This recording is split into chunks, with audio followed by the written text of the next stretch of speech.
Hello, beautiful human. Bea Miller going to be in our studio any second now. But first, Dan, I got to talk sleep. Tell me about it. Dude, I've been sleeping on the greatest mattress of all time. Been sleeping on it for over a year, and it's changed my life. Because seriously, the secret to like a great life, a happy life, a healthy life is good sleep. That's right. Plus, I'm able to do more with this mattress. Not only is my Vibrasonic mattress made of memory foam, so it knows me. Plus, it has an adjustable base, so it aligns to my spine. Really? Yeah, it's crazy. Whoa. But on top of all that, this thing is built with 6 speakers into it, so I'm watching movies differently. I'm listening to music differently. You can video game differently. It's crazy. It's a whole new experience. 100%. Do more with your mattress and get a better sleep. Just scan the link or click the link. Scan the code or click the link. Yeah, that. My voice is going away. But Bea Miller's on the way.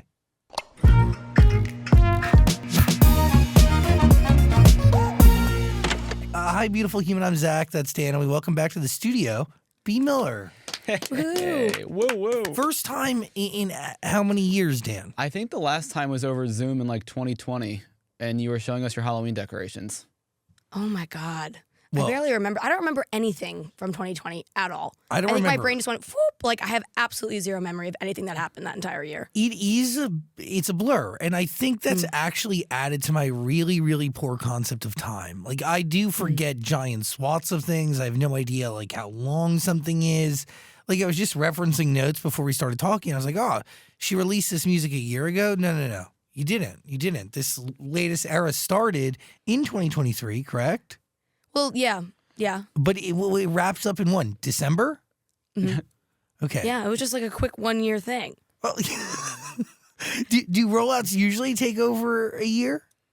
I mean, honestly, I was at the label for a really long time. And then that just makes rollouts take actually even longer than a year. Yeah. I feel like sometimes you have songs you're sitting on for like 3 years before a label will be like, let's actually release this.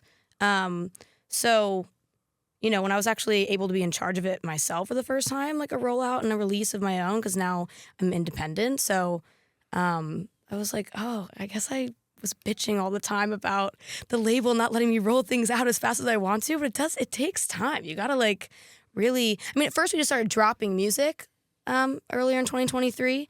And we were like, let's just drop this single and see what happens. And eventually we were like, well, actually, I feel like we should probably put a little bit more time and energy into like dropping each song. Originally, I was going to do 12 last year, and we were going to do one every month for the entire year. But that got really overwhelming. That's what your fans thought you were going to do until you only reached like number 5 or something. Mm-hmm. My fault. Like in the end of every video that we made for that thing, like we had the songs like in the end of every video that we made the entire year last year, which we did have 12, but then of course we only released 5. At the end of every video, it's like part 1 or part 2 of like a 12-piece fucking thing. And I was like, sorry, we stopped at 5. Because at first I was like, oh, like releasing one song a month, like that'll be so fun and cool and crazy. And eventually everyone was kind of like everyone on my team was saying, we can't actually keep up with this. We can't promote one song for like 2 weeks and then have to start promoting the next one and then do it again and do it again. And it was just it didn't actually work the way that it did in my vision for the year, but that's okay, you know? I just put out my 5 favorites, and I was like, maybe they won't notice that I didn't put out the rest. They notice. Fucking up my ass every day, like, where are the rest of the songs? I'm like, I'm sorry. But a part of you has to love being independent. Oh, I love it. It is a lot. There are a lot of challenges that I guess I knew would be there, but still wasn't entirely expecting. Obviously, it is nice to use a label as like a little piggy bank. And then, you know, of course, then you owe them that money back. It's something you have to recoup, but it's like, it doesn't have to come out of your pockets first. It doesn't feel as overwhelming that way. But it's also, you know, I get to create what I want to create and don't have to ask anyone for permission, which has been really exciting because I'm almost 25 now and I've been making music since I was 14, I think. And so, yeah, to go 10 years without actually being able to make the things that you want it's definitely really freeing to be able to, I don't have to ask anybody for permission. I just kind of tell people, this is what I like. What do you think? My management team or whatever, they're like, yeah, we think it's cool. And I'm like, awesome. There it is. I feel like when we last talked, you were about to go independent, or you wanted to go independent, or just had gone independent. I'm sure it was I wanted to, but I feel like you've been wanting to for a very long time. yeah, I'm sure I've been bitching about it since day one here. Yeah. Because you were signed at a really interesting label. You were there for a very long time. I forgot that you were on a reality show first, right? I forget that too. Yeah. I try to. But you've been coming on our show for as long as you've been doing this, I think. Yeah, I was probably like 15 or 16 the first time I came on. Maybe. Yeah. I remember you came. Maybe 16. You came on our show when we were based in New York City. What? Yeah. Hold on, let When- me get this date here. September 30th, 2014. So No that's fucking way. Yeah, that's 10 years ago. Oh, you know what? And it makes sense. I was in New York. My entire family has the same birthday. My mom and both of my siblings, which is really insane. And that's their birthday. So I guess I was probably like, I want to be in town for their birthday because I'm the only one not having a birthday on that day. So I feel like it's my responsibility to like, Be I don't busy? know, do a birthday thing for all of them. So I think that's why I was in New York. So that makes sense. Yeah, you're And of course stop Young by. Blood was coming out.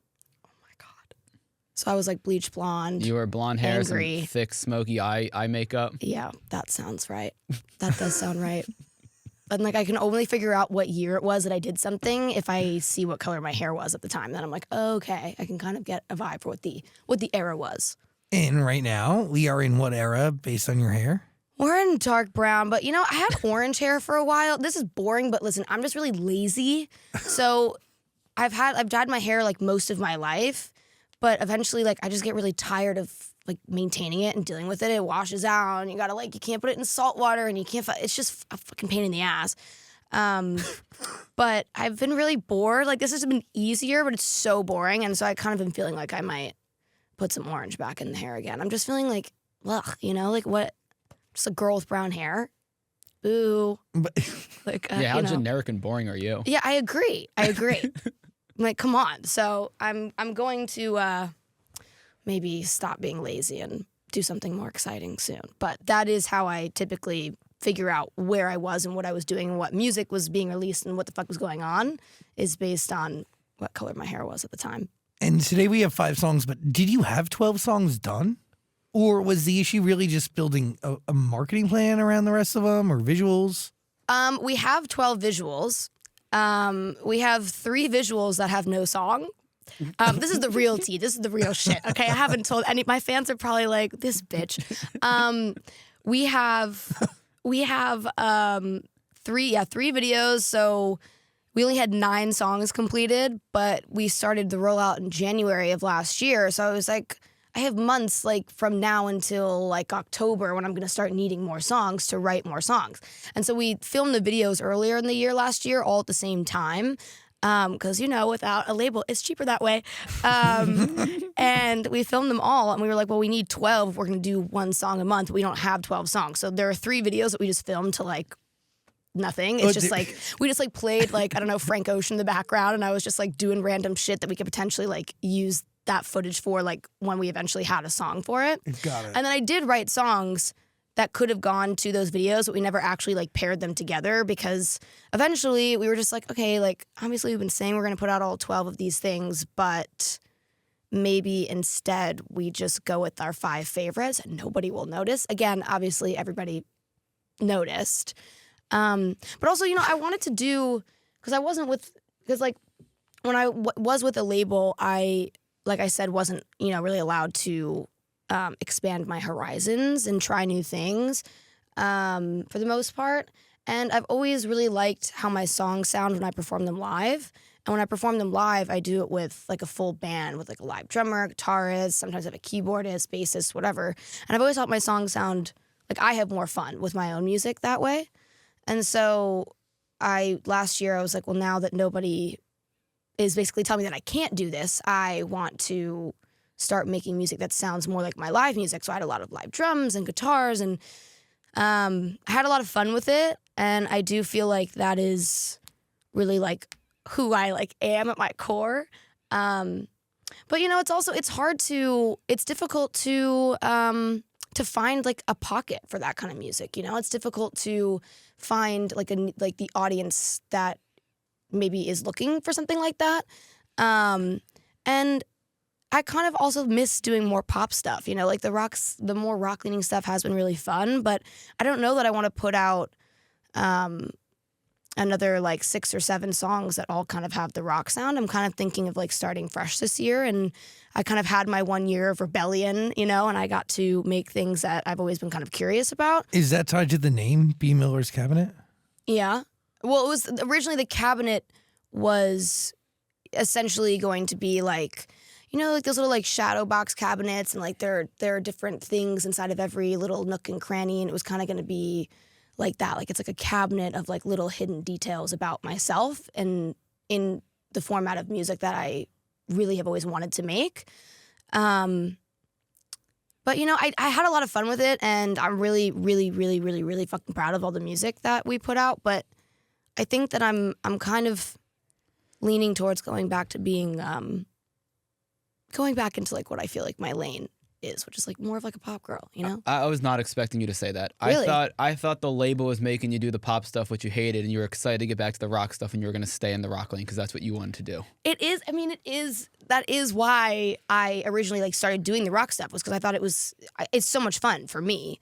But I mean, you know, I had to like put on my business girl hat and be like, okay, well, there's a way that I can marry what I feel like people expect from me to what I want for myself. I think that for so long I was so far in one direction that I went completely opposite.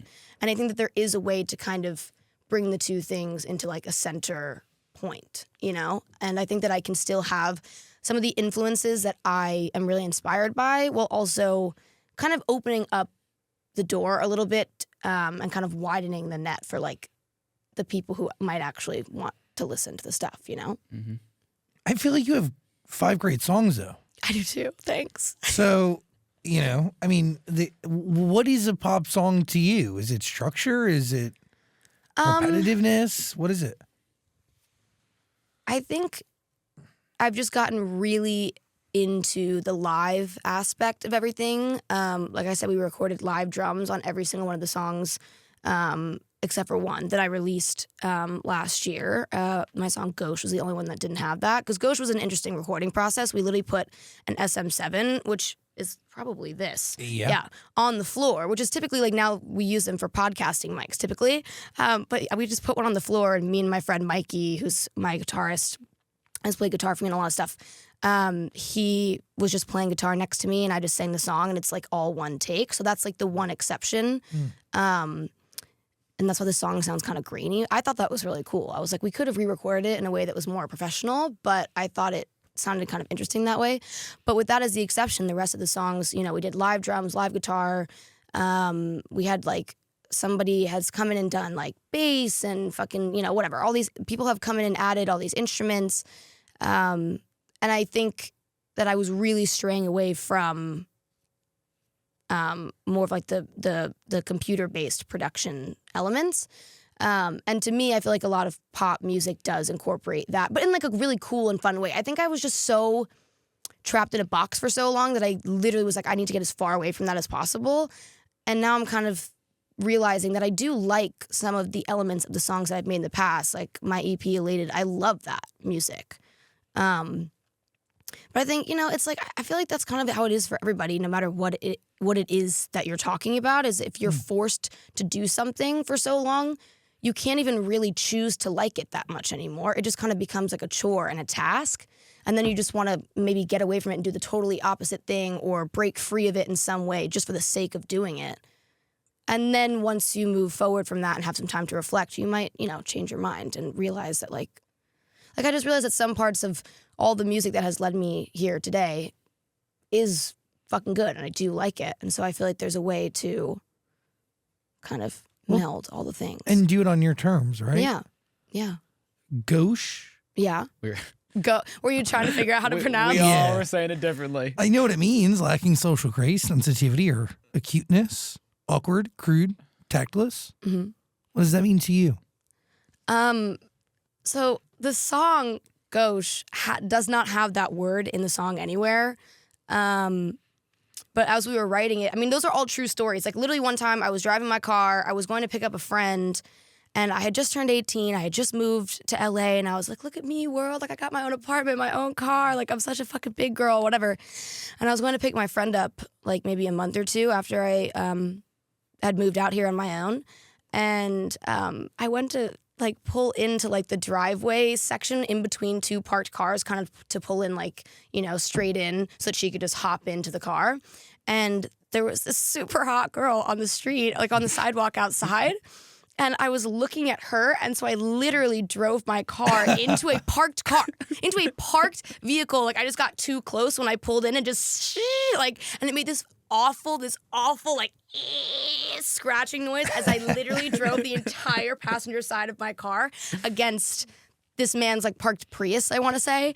And I was like, oh, my fucking God. Obviously, the worst part is that she looks up at me, the hot girl, and is like, you know, making this face at me like, well, this awful noise is just spreading all throughout the air. I'm like, this is so fucking awful. It was so embarrassing. Then she watched me get out of my car and like write a note and leave it on the I was just like, this is the most embarrassing thing that's ever happened. When my friend finally got in the car, I was like, drive, like we gotta go now, like quickly out of here. I just left the note and I didn't even care about my car. I didn't even look at my car. I was like, I don't need to know about the damage here. I need to get away from the situation as quickly as possible. But that was a very gauche thing for me to do. Like what? And I actually was telling this story on stage while I was on tour, like kind of an abridged version of that. And some girl in the crowd was like, that could have been a meet cute. And I was like, what if she was a passenger princess? Like, I don't think it would have worked out. She was like, this bitch can't drive. So I just felt, you know, like we were just kind of telling all those kinds of stories in the lyrics of the song. And we were trying to come up with a name for it. There was nothing that was really jumping out lyrically that felt like, oh, this is definitely the title of the song.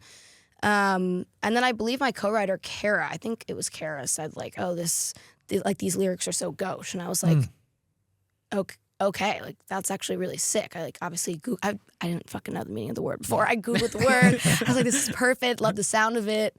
And there it was. And then I kind of like, I named my tour that, and I kind of built a lot of things around like that word because I just thought it was so fitting for somebody like me. Oh, it definitely fits. Yeah, I know you pretty well. You're like, yeah, you definitely are unsophisticated. No, but you're, yeah, no, I'm kidding. Thanks. No, I'm kidding. You really got distracted by her beauty, eh? Wow, imagine you're so beautiful you could make somebody crash their car. I mean, Shit. I wish. That is the dream. That's isn't a it? power. And then I literally wrote a whole fucking song about it. I was like, oh my God. And this girl will never know because you... No, I mean, if she did somehow like hear the song, I'm sure she would know that it, I mean, or at least I would hope that she would assume I haven't done that more than once. You know, like she must, if she ever heard it, must be like, she can't possibly have done that again. That was just so embarrassing. And my car, like I had just got my car here, just scratched the entire side from the passenger door all the way to the fucking trunk. Iconic. Like I can see you doing it. It's so embarrassing. I've driven with you before. Where'd you guys go? One of my favorite memories. Do you not remember? I don't know if it's is it, okay, let's see what you're, What I wasn't story- sure if What? we were like down to tell this story. What story are you thinking about? I was talking about when we saw each other at the dispensary. Oh yeah, I talk about weed. Yeah, it's okay. Oh, okay. You talk about weed. You okay What with story are weed? you talking about? I don't care. That's it. When we ran into each other at the That's what I dispensary with thought. AJR. Yes, and I don't smoke weed anymore because now it makes me feel like my skin is like needs to be ripped off my body and I need to like write a goodbye note to my whole family. Like it makes me really, really. I actually did that one time. I actually literally like came home. I used to smoke weed every fucking day. Like that was I just like loved to smoke weed. I was just like whatever. And every day, my ritual was to come home from the studio and I would roll a blunt and I would like smoke the blunt, watch some TV, whatever, and go to bed. That was what I did every night. It's totally fine, always. And one day I came home and did that. I got halfway through and I literally thought that I was going to die. Like I started having the worst panic attack. I've actually never, at that point, had never experienced a panic attack to that degree. Like, and it was the same weed that I smoked yesterday. So it wasn't like I got a new strain and something weird happened. I think that sometimes like. How old were you? This will happen at a certain point in life, This was especially when in I your was- early 20s. I think I was 20 when this happened. So it's been quite a few years now since I've really been able to smoke. But Wait, but because now when- I'm too afraid. Now When did I run into you? Because you were consuming it legally. I was 19, but I had like a medical thing. So yeah. easy to get those. One of those. It was so easy to get those at the time. I mean, I actually do have migraines chronically, but I just was like, I have headaches sometimes. Like, please, can I smoke some weed? Yeah, And they wrote you too. they were like, here you go, no problem. And I can't even get in trouble for it anymore because now weed is legal in California. So, haha, no matter what.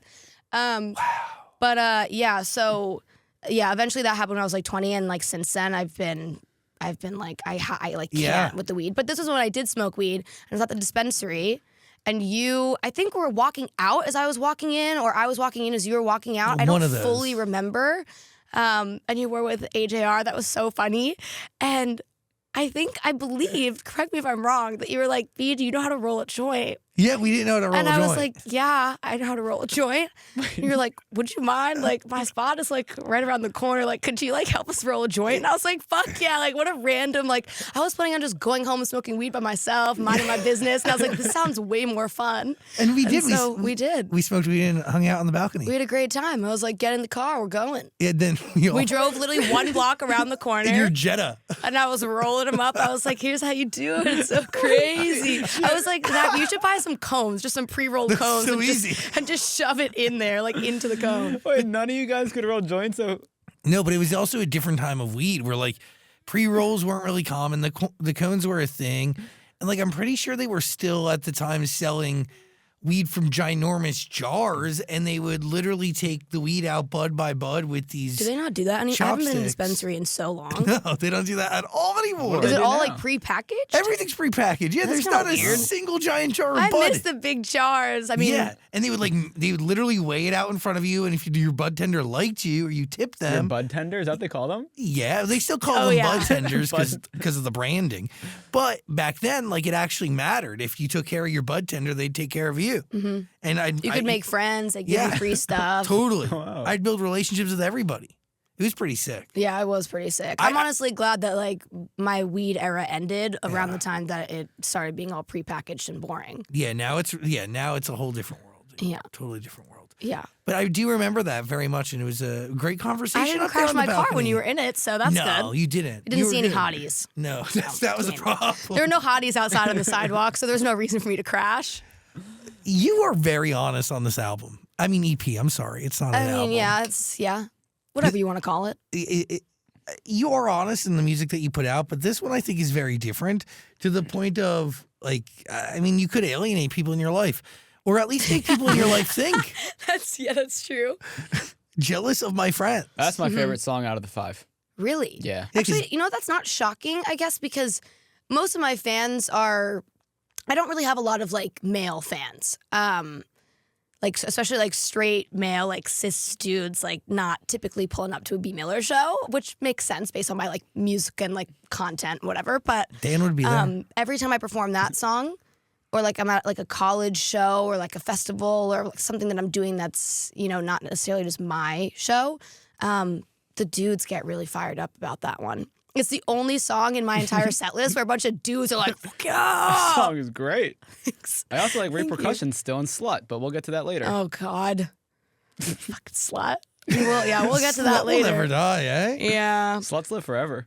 Are you asking me if they do live forever, I agree, in our hearts. Are you asking if I like made any of my friends upset by releasing that song? I mean, not upset, but I mean, I'm assuming there's people in your life that maybe reconsidered or thought about it like, oh, maybe it's me. There are definitely people who I believe think it's about them, some of whom I'm not even friends with anymore, and I'm like, that's interesting.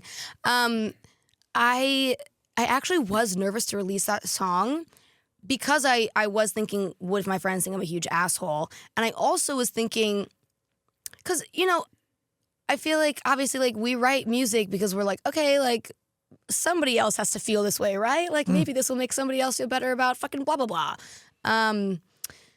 But I was a little bit concerned. I figured that with so many billions of people on Earth, I wouldn't be like the first person to have had that thought ever. But I was a little bit concerned that people weren't going to relate to that song and that I would just kind of come across like a bad friend. And how'd it work out? But I think it really worked. I mean, I like I was saying, like people who aren't even really my fans at all still get really excited about that song. And I think that the actual production and the tempo of that song are so exciting.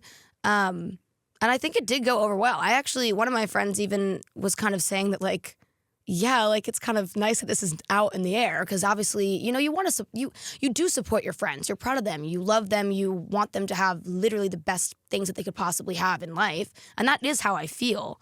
But sometimes when I'm going through something really horrible and one of my friends going through something amazing, it's like it is possible to feel excited and proud and be cheering them on while at the same time kind of like being self-deprecating and being like, what? Well, fuck, like, why aren't good things happening for me? Like, am I behind? Am I like not doing the right things to get to the right places in life? And, you know, I'm so happy for them, but I'm also like kind of like upset that isn't happening to me too. Have you seen that like little TikTok screenshot that's like, I don't care that something good happened to you. It should have happened to me instead. Like, that is how I feel sometimes, but it's not like instead. It's kind of like also. Yeah. Yes. So I was a little bit worried about it, but it's really not coming from a bad place because, like I said, like I do want the best for everybody that I care about, obviously. But I think it's also possible to simultaneously be like, "Fuck, like what about me?"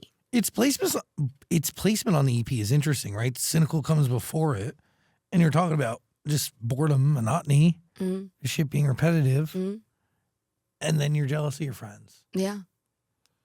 I mean, I didn't necessarily put them. Jealousy is bred out of insecurity too, right? And like shit you have going on. Yeah. I mean, I think that all these songs are really kind of about the. I mean, I just wanted to like write about every intense emotion that I have. And so to kind of go from being like, oh my God, like I'm in love, oh my God, to like, fuck you, you're actually horrible and I hate you and you're my enemy, to being like, and I'm also like really jealous of these things and I'm also feeling really afraid and panicky sometimes, just like in this calls coming from inside the house. And then kind of being like, and I'm a huge mess in Gauche. I kind of was like, I feel like those are like the 5 main things that I like experience or did experience emotionally, I guess, as I was writing those songs. And, you know, I mean, I guess probably some of the more common emotions that we experience as people. And so I kind of, eventually when I realized that we were not going to release all 12 last year, I definitely prioritized releasing like my 5 favorites that I felt like each were talking about something very different from all the other ones. By the way, you listen to Bea's music. There's a link in the description, so click away. Do you watch other artists and actually compare yourself to them in their career? Because in Jealous, my friends, you said like they have bigger songs and more money or something. I forget the exact line. Yeah, I mean, it's hard not to do that. It is really, really, really, I mean, and they say what? That jealousy is a thief of joy or whatever that quote is. 100%. And that's true. But it is really, I mean, it's impossible to like stop your thoughts from getting that far sometimes. You know, it's not intentional. I don't choose usually anymore. I mean, I definitely did when I was like 15 and, you know, I was angry all the time and everything kind of made me upset. But now I definitely don't. I used to love to like revel in sadness and anger and negativity. Like I thought that was my whole personality. I was like, yeah, and then I'm gonna go on Tumblr and reblog depressing shit. Like, you know, that was what I did. But now it's like I don't want to have negative thoughts. I don't want to feel badly about myself. Nobody does. I mean, unless you're doing what I was doing years ago. But yeah, it's difficult sometimes. And I've also noticed, you know, I'm only 24. I'm about to turn 25. But I've also noticed that as I feel like, especially as a woman, it's tough to recognize like, oh, I'm getting older in the music industry or like really in any entertainment industry. I feel like that is kind of daunting, and it is scary when I, you know, feel like, oh my God, like I used to be like the 18-year-old fucking, you know, artist who was doing all this stuff, and now I'm like, oh my God, like time is moving so quickly, and you know, it's hard to stop those thoughts. They're irrational, really, probably, hopefully, but it is sometimes like I look around at what other people are accomplishing and I forget what I have accomplished. It's easier to like focus on, because I you know, like it's easy to look around and think like, oh my God, that person has this and that's going on with them, and oh my God, like none of this is happening for me right now in this moment. But like then you take a step back and you're like, oh, it was just happening like 2 months ago, or like, oh, I have this thing that's on the horizon that's coming, and also that doesn't matter. You know, I don't need to, like, I'm not invalid because somebody else is doing something different than I am and being successful in that thing.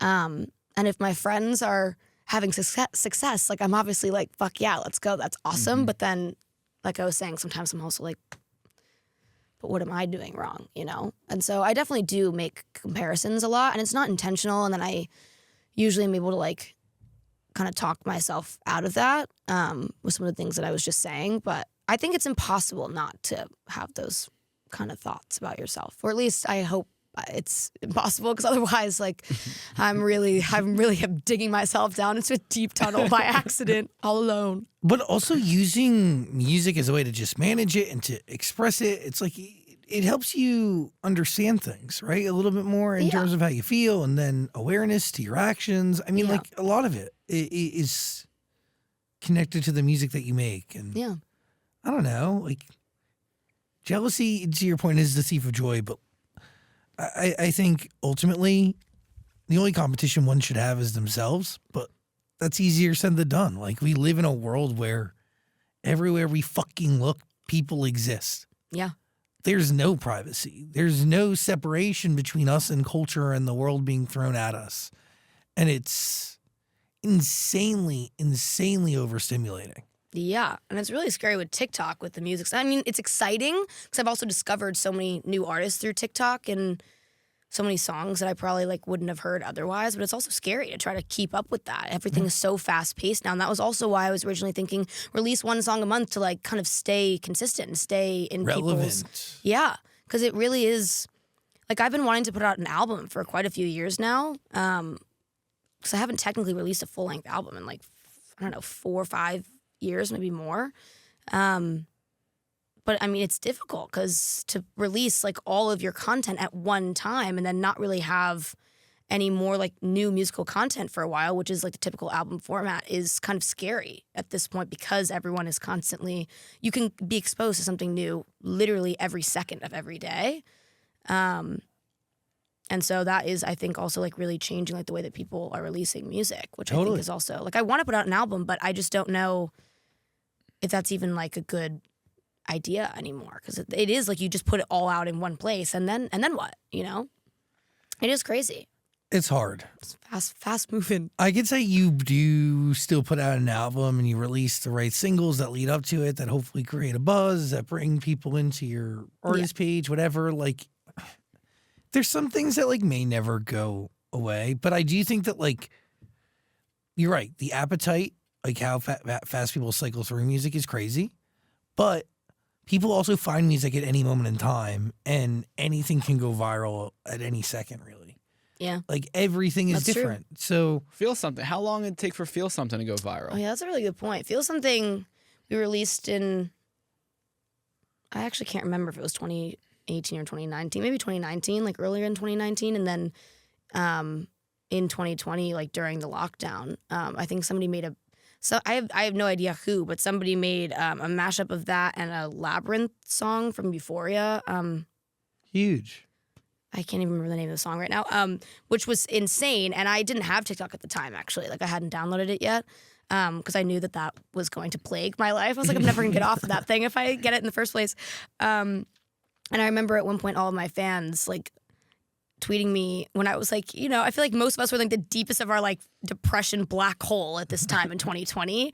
And a lot of my fans on Twitter were just kind of being like, "B, you have to get on TikTok now. Like, Feel Something is like, this is fucking crazy. Like, you have to come check this out." And I was like, what the hell? Like, that song is so old at this point. Like, I don't really understand what's going on. But someone refreshed it by combining it with something else that I would have obviously never thought to do.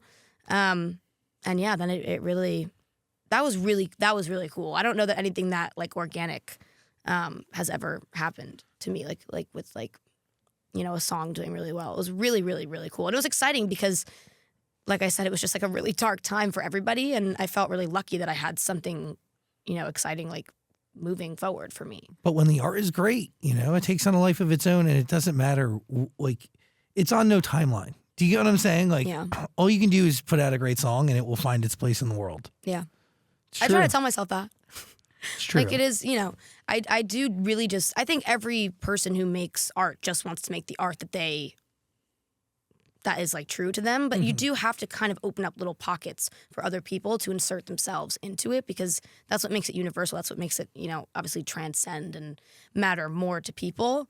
So I do get really specific in my lyrics and stuff, but I always try to, leave at least a little bit open for kind of anyone to be like, oh yeah, that's about me too, you know? Well, Bee's Cabinet and all of Bee's music is waiting for you. There is a link in the description. Dan, what are you thinking? What happened to the few songs that you had to cut that didn't make the top 5? Did you not like them? Were they not good? Were they not finished? Will you rework They them? weren't finished, and now I'm reworking them. There's one that I'm really excited about that's more of a ballad. And that one I really wanted to release last year, but I couldn't figure out where it fit because I was like, we're doing the rock shit. Like, let's go. Like, this is all I've ever wanted to do. This is my dream.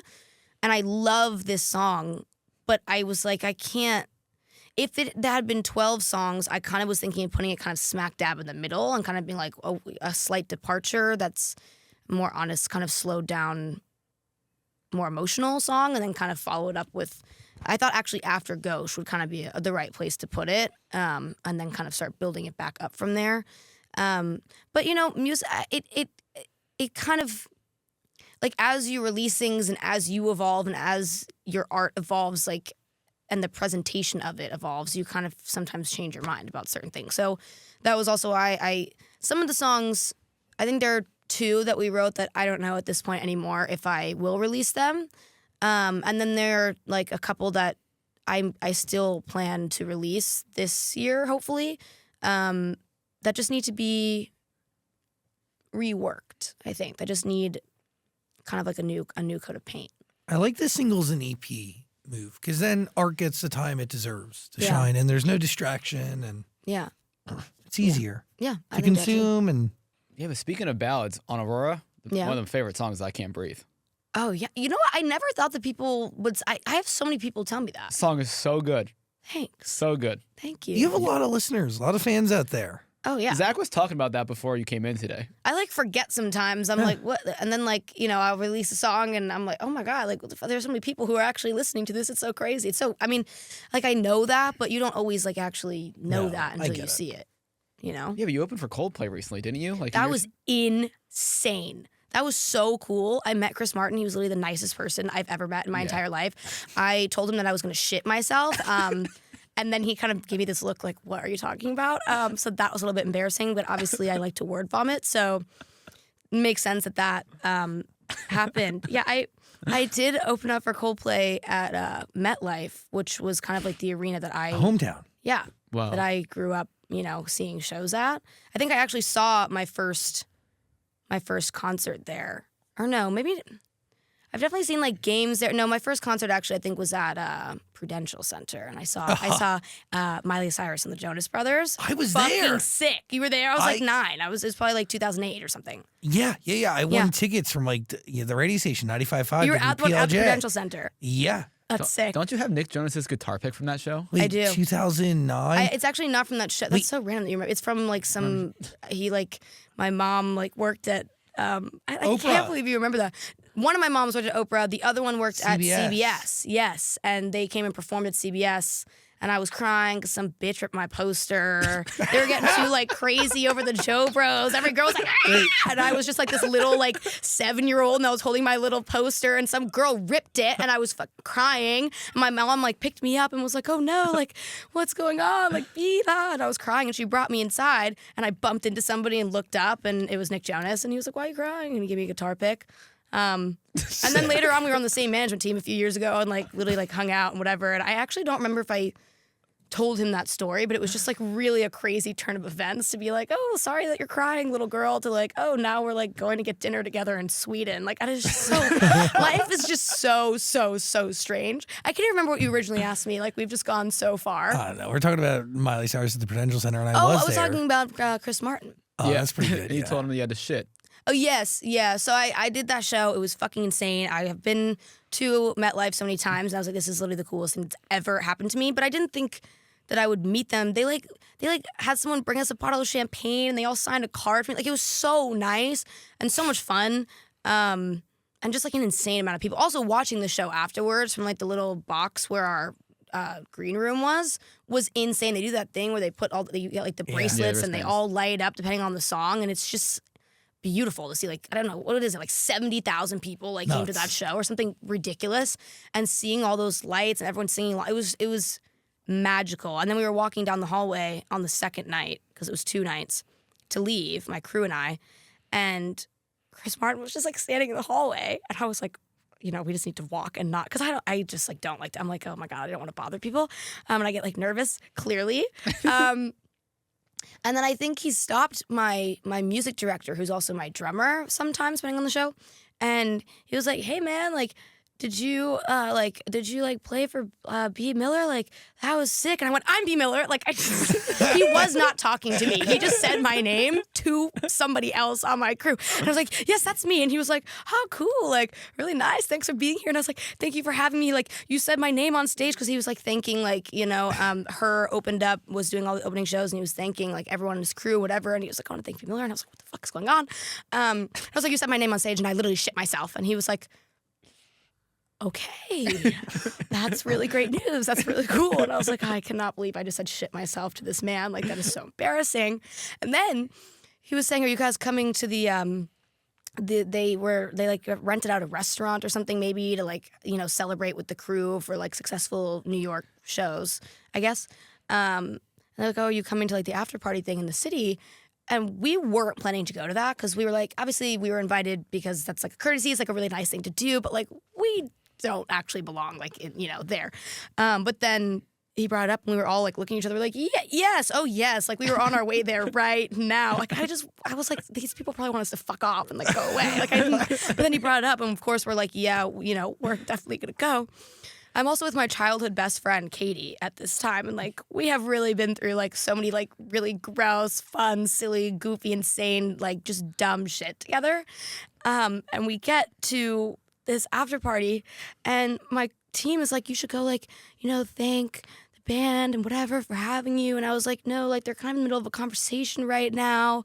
And then I realized that Chris Martin is in the middle of a conversation, not with just two people, but with Jay-Z and Beyonce. And me and my friend Katie looked at each other, and we were like, we are just two dumb bitches from New Jersey. We need to get out of here now. Like, this is not, like, we do not belong in the same room as these people. Like, Beyonce is here. We got to go. Like, this is crazy. So we left, because we just felt, I can't even describe it. You were there for a reason. I mean, we were there for like an hour. We had some wine. Okay. We talked to like, you know, all the crew, whatever. We were having a good time. But then we saw that happening, and we were like, we got to go. We got to go to a place where like rats belong, you know? Like, that's just kind of how it felt. Take us back to the streets. It's giving, yeah, seriously. It's giving gauche. Mm-hmm. It's giving gauche. Giving gauche, see? And a gauche girl cannot be in the same room as Beyonce. Listen to Bea Miller's Cabinet. There's going to be a link in the description. Please, as you release music, you come back on our show, okay? Yeah, I always want to come on this show. Well, it's always my favorite show. Catch is always here for you, sis. Okay, perfect. Thanks. You good? I have one quick yes or no question. Okay. Back in 2020, somebody asked you, what's the one piece of advice you would give to your younger self? And you said, don't sign that contract. Yeah. Do you still agree with that? Yeah. Okay. Yeah. Or at least, maybe who said it? Someone in Fifth Harmony, maybe Normani or somebody at one point was saying, like, actually read your contracts. That too. Read the contract. Read them, and then don't sign them if there's even like one thing that's slightly like, what the fuck is that, without asking some questions. But also, I was 13 when a contract got signed for me. And then, of course, I had to sign it too, but, you know. Different. As an adult now, I would be a lot more careful. Of what you're signing. Yeah. Oh, yeah. I have like 3 different people read it. And then even after, sometimes my lawyer is like, cool, like, sounds good. I'm like, are you sure? Like, what about this, like, thing around here? And you know, things will get explained to me. I really get intense with the contracts now. So I stand by that, 100%. Good. Beautiful. Bea Miller, everybody. Woo! Thank you guys for having me. Anytime, all the time.